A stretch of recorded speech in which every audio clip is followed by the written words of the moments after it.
Végtelen lelkesedéssel és nagy szeretettel üdvözlök mindenkit. Ez itt a Mobil Arena YouTube csatornája. Rapid tesztünk lesz, az előttem elhelyezkedő Vivo X300 FE az alanyunk, ami itt van a kezemben, és hát így néz ki. Nagyon érdekes telefon. Igazából egy kicsit gondban vagyok itt ezzel a készülékkel, illetve hát nem én vagyok gondban, hanem a Vivo van gondban, mert ugye az X300 FE az X300-nak a Fan Editionje, vagyis hát elvileg jobban árazott és bizonyos funkciókat másképp kínáló verziója, de a jobban árazással már is gondba vagyunk. És Magyarországon nagyon nagy a különbség a sima Vivo X300 és az FE ára között, mert ez ilyen 420 000 forinton nyit, és 350 körül van a sima X300, ráadásul abban 16 GB RAM van, nem pedig 12. De hogyha kinézünk Magyarországon kívülre, akkor is azt látjuk, hogy ha nem is ekkora árkülönbség, de azért drágább az X300 FE, mint a sima X300. Van, ahol csak egy ilyen 100 eurós különbség van ahol egy picit több. Ugye azt lehet mondani, hogy ez körülbelül 1000 euró nyitott, míg ugye az X300 az most már ilyen 850 euró körül van. Tehát van köztük árkülönbség, és őszintén szólva ezt nem nagyon indokolja semmi. Innentől kezdve viszont nagyon érdekes, hogy akkor mégis kiknek szánták ezt a készüléket, mert ha megnézegetjük a telefont, és akkor most már rögtön bele is kezdünk így a lényegi dolgokba, elrakom Android bábút. A dobozban töltőkábel van és egy tok, más nagyon nincs, és ugye itt van a kezemben a telefon, amit hogyha megnézzünk, akkor azt fogjuk észrevenni, hogy méretben gyakorlatilag az X300-nak a testvére, ez főleg abból fakad, hogy egy 6,31 hüvelykes kijelzőt kapott, ami csontra ugyanaz, mint amit az X300 is hord magán, viszont egy picit vastagabb, ami főleg azért van, mert ebben nagyobb az akkumulátor, de a hátlapi kialakítása az gyökeresen eltérő, mert ugye nem ez a nagy fekete kameratárcsa van rajta, mint az X300-on, és annak ugye a drágább verzióin, hanem egy ilyen csíkszerű megoldás, ami hát egyrészt rímel az iPhone R-re, másrészt pedig rímel a Google Pixel szériára is. Én kedvelem ezt a kialakítást, mert ez sem dülöngél az asztalon, ahogy a tárcsás sem, viszont nem kell itt az ujjadat variálnod, hogy a tárcsa alá tudjad berakni, ez itt nagyon kényelmesen meg tudod támasztani ezen a kamerasávon, szóval, hogy egy jó kialakítású telefon, és hát nagyon minőségi módon van összerakva, IP69-es védelmet kapott, minden illesztés a helyén van, kellemes az anyaghasználat, egy picit csúszik a hátlap, amin ugye a mellékkel tokkal lehet segíteni, de tényleg azt kell mondjam, hogy ez egy nagyon kézkomfortos, kompakt és erős telefon. Na de, hát ugye a kijelző az ugyanaz, mint amit az X300-on is láttunk. Ez egy jó kijelző, ha nem is a legfényesebb a piacon, ugye azt most a Honor viszi éppen, de a Xiaomi is elég erős lett benne, de kültéri napfény esetén is valamelyes látható marad a tartalom, hogyha direkt beesik rá a fény, és egyébként pedig van benne 2160 Hz-es PWM, és még DC dimminget is be lehet kapcsolni, szóval, hogy egy jó kijelzőt kapunk, ami elég szépen kitölti az erőlapot, és a minden szempontból egy standard készülék, tehát a megfelelő gombok a megfelelő helyeken, hangszóró alul felül, nem annyira acélos a hangminőség, mint ahogy szeretnénk, de mondjuk egy jó közepesnek azért elmegy, és alapvetően egy korrekt masina, 2 SIM-et lehet beletenni, és eSIM programozására is van lehetőség, szóval, hogy a külső kialakítással nincsen kifejezetten problémám. Hardveresen viszont van itt egy érdekes szitu. Ugye az X300 az a MediaTek Dimensity 9500-at kapta meg, ami a MediaTeknek a csúcs processzora. Ezzel szemben az X300 FE Qualcommra váltott, méghozzá a Snapdragon 8 Gen 5 van benne, de nem az Elite verzió, hanem a sima, ami azt jelenti, hogy nyers erő tekintetében ez gyengébb, mint a sima X300, illetve, mint ahogy azt már említettem, ebben csak 12 GB RAM van, a másikban 16, nem mintha ne lenne bármelyik is untig elég, de azért a rendkedvéért szögezzük le, viszont a belső tárhely az 512 GB-os, és nem bővíthető. Ami fontos, hogy ez a hardware is bőven elég erős. Tehát, hogy azt lehet mondani, hogy nem nagyon találsz olyan alkalmazást, ami megfingatná. Szóval, hogy tényleg nagyon keresni kell azokat a szenáriókat, amikor egy minimális döccenést adott esetben láthatsz rajta, de ez nem jellemző rá, szóval, hogy bőven elég ez a hardware is, viszont ez az Snapdragon 8 Gen 5, ez nem annyira takarékos, mint amennyire akár a MediaTek, akár ennek a chipsetnek az Elite verziója. Szóval, hogy üzemidőben pedig, hát most nem mondom, hogy rosszabb, mert nagyobb benne az akkumulátor, de ha nem ez a hardware lenne benne, akkor még jobb lehetne az üzemideje. Melegedési problémá van is jobban küzd, mint a Mediatek, tehát egy picit hamarabb kezd el felforrósodni, egy picit hamarabb skáláz le, de azt kell mondjam, a mindennapok során ezeket nem nagyon fogod észrevenni, szóval, hogy milyen szempontból konkrétan nincs vele probléma. A szoftverünk Android 16-ra épülő Origin OS 6, ugye a Vivo azt mondja, hogy van rá csak 5 év szoftverfrissítés, és 6 év security patch. Ennél ennyi pénzért van, aki már többet kínál, de nem is feltétlenül az a lényeg, hogy hány évig támogatják, hanem milyen gyorsan jönnek ezek az update-ek, és abban a Vivo azért mondjuk inkább azt, hogy a középmezőnyben van, nem pedig az elit kategóriában, de azt mondom, hogy ez úgy korrektnek tekinthető, és ez a szoftver, ami rajta van, ez is korrektnek tekinthető. Van egy kis Apple áthallás itt-ott, de őszintén szólva annyira nem tolakodó, nincsenek benne reklámok, nincsenek benne kéretlen üzenetek, nincsenek benne tolakodó értesítések, tehát hogy ebből a szempontból nagyon barátságos kezelőfelület, nagyon jól testre szabható, van benne természetesen egy csomó AI funkció, de nincs így az arcodba tolva, nincs állandóan, nem jön a szemed elé, hogy AI ez, meg AI amaz, hanem ahol szükség van rá, ott segít az AI, ez ugye főleg vizuális AI, tehát képszerkesztési feladatokban, másrészt pedig ugye van egy Blue LLM nevű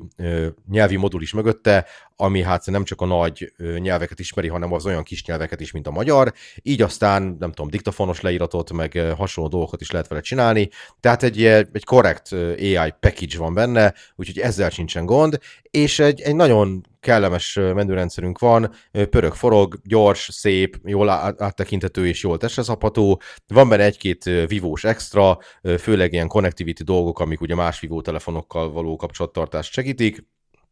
de hogy nincsenek benne kéretlen alkalmazások sem, tehát nincsen rajta Booking.com, meg Temu, meg ki tudja még micsoda, szóval, hogy egy nagyon letisztult felületet kapunk, amit mi mindenképpen nagyon szeretünk, szerintünk ez a jó irány, ha valaki már ennél többet akar, az majd szépen fölmegy a Play áruházba, azt letöltögeti, szóval gyárilag ne akarjuk a user orra alá dolgozni semmit. Úgyhogy egy korrekt kezelőfelületünk van, tényleg jól működik, és akkor ugye a kérdés az, hogy mi a helyzet kamerás fronton, és ezzel kapcsolatban viszont visszalépésről tudok nektek beszámolni. Ugye a sima Vivo X300-nak a főkamerája 200 megapixeles, ezzel szemben az X300 FE csak 50 megapixelt kínál, de ez nem kell, hogy önmagában gondot okozzon, ráadásul ez f/1.6-os apertúrát használ, és nekünk az a tapasztalatunk, hogy nappal és este ez a főkamera, ez kifejezetten jó, nagyon jól észleli, hogy milyenek a fényviszonyok, nagyon szépen dolgozik az algoritmus mögötte, nappali környezetben és esti környezetben is kifejezetten jó képeket csinál, tehát ez mondhatjuk, hogy top kategóriás kamera. A zoom szenzorunk az 3,17-szeres, hogyha nagyon exakt akarunk lenni, nyilván azt mondjuk, hogy 3-szoros zoom. Ha 2-szereset használunk, akkor ugye még szenzor zoom van, és nappal az is kifejezetten jó a főkamerából, hogy a 12,5 megapixeles binninget használunk. Ha este használjuk, akkor ha nagyon sötét van, akkor már azért romlik a minőség, de még mindig vállalható marad, és amint elérjük ezt a 3-szoros zoom tartományt, akkor bekapcsol ugye a telés szenzorunk, és nappal az megint csak nagyon jó lesz, és este sem jön az zavarba, tehát azt lehet mondani, hogy a főkamera és a zoom kamera kapcsán is jó munkát végeztek a Vivónál. Viszont az ultraszéles kamera ugye a sima X300-ban szintén 50 megapixeles, ebben az FE modellben viszont lebutották egy 8 megapixeles modulra, és az egyszerűen nem méltó ehhez az árszinthez. Ez a középkategória 8 megapixeles ultraszéles kamerája, éppen ezért hát derekasan küzd az algoritmus, hogy nappal és este is tudjon vállalható eredményt szállítani, de nappal még csak-csak, de este már azért nagyon érezhető, hogy hol vannak a határok, és ez egyszerűen nem méltó ehhez a készülékhez. Az előlapi kameránk viszont szintén 50 megapixeles, és az teljesen jól működik, nagyon jól találja el a természetes színhőmérsékletet. Ugye azon, hogy amikor fotózol a telefonnal, akkor lehet többféle színséma közül választani, és mi ezt a Zeiss Authentiket szeretjük a legjobban, mert ez áll a legközelebb ahhoz, amit a szemünkkel látunk, és tényleg azt lehet mondani, hogy milyen szempontból korrektül működik. De az a szitu, hogy a főkamera mondhatnánk, hogy remek, a zoom szenzor elég jó, és az ultraszéles kamera pedig fájóan gyenge, ahhoz képest, hogy mennyibe kerül ez a telefon. Ha videózni akarunk, akkor ugye 4K 60-at az csak a főkamerával és a zoom kamerával tudunk csinálni, és a helyzet az, hogy videóban is elég jó a telefon, jó a stabi, egész jók az átmenetek szenzorváltás során, rendben vannak a színek, jó az élesség, de csak akkor, amikor a főkamerával és a zoom kamerával videózunk, ha átváltunk az ultraszélesre, akkor nagyon-nagyon látszik, hogy az egy gyenge szenzor. Ez nappal is kijön, de este aztán pláne, este ne is vegyetek elő az ultraszéles kamerát, mert videózásra, mert csapnivaló lesz az eredmény. A főkamerával és a zoom szenzorral viszont lehet jó videókat csinálni, csak este ne nagyon pattogjunk vele, mert akkor elkezdenek vibrálni a fények, és egy picit bizonytalan lesz a fókusz, de összességében azt lehet mondani, hogy azért rendben van a főkamera és a zoom kamera minősége, az bőven hozza azt, amit ezen az árszinten elvárunk, éppen ezért nagy csalódás, hogy az ultraszéles ennyire satnyára sikeredett. Na most üzemidőben az van, hogy 6500 mAh, ez ugye jelentősen nagyobb, egy 10%-kal, 10-12%-kal nagyobb, mint amit az X300 biztosít a felhasználók számára, viszont a hardware nem annyira takarékos. Ettől függetlenül azt lehet mondani, hogy 7-8 órás kijelzőidő simán kijön egy töltésből, és ez azt is jelenti, hogy egy nagyon-nagyon hardcore munkanapot 24 órát kibír, ha pedig ilyen átlagos körülmények között használjuk a telefont, akkor egy ilyen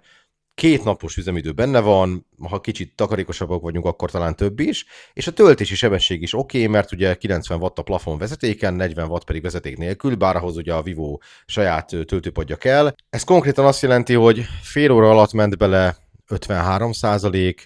és a teljes töltéshez 0-ról 100-ra kellett neki 53 perc. Szóval igazából tényleg ez egy rendkívül korrekt dolog, ez a csomag ezzel az akkumulátorral, üzemidővel, ez egy jó ajánlat, és ebben mindenképpen lekörözi a sima X300-ot, az X300 FE,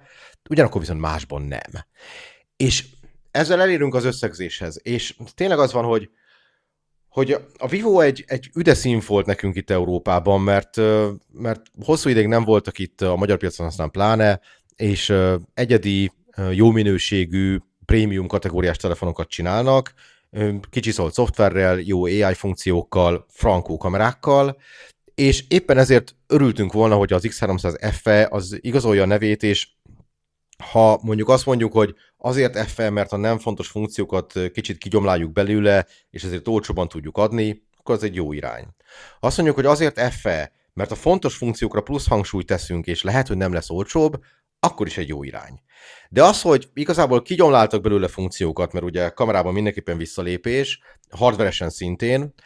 viszont nem lett olcsóbb, hanem sőt, magasabb áron nyit, mint amennyiért az X300 pillanatnyilag piacon van, így viszont egy meglehetősen értelmetlen termék, és csak azoknak tudjuk ajánlani, akik kisméretű Vivo telefont keresnek, de nagyobb akkumulátorral, mint az X300, és örülnek neki, hogy egy ilyen hosszúkás kameraplató van a hátulján, de minden más szempontból azt mondom nektek, hogy a sima X300 egy sokkal jobb vétel, azt is gyorsan lehet tölteni, lehet, hogy egy picit hamarabb lemerül, de ennyi kompromisszum szerintem belefér, ha cserébe egy erősebb hardvert és egy jobb kamerás felhozatalt kapsz, tehát igazából szerintem ennyi pénzért ez a telefon egyelőre nem életképes a piacon, hanem lehet, hogy várnunk kell egy fél évet, hogy összerázódjon az ára az X300 árával, és ha ez olcsóbb lesz, mint az X300, akkor azt mondom, hogy igen, hát bizonyos pénzösszegért cserébe beválasz bizonyos kompromisszumokat, és még mindig van egy tök jó telefonod, de ha jelenleg keresel egy apró Vivo telefont, akkor ott van neked az X300, ami remekül sikerült, mi is nagyon szerettük, és amellett az X300 FE-nek semmi esélye nincsen. Úgyhogy ez a verdikt ezzel a rapid teszttel kapcsolatban és ezzel a készülékkel kapcsolatban.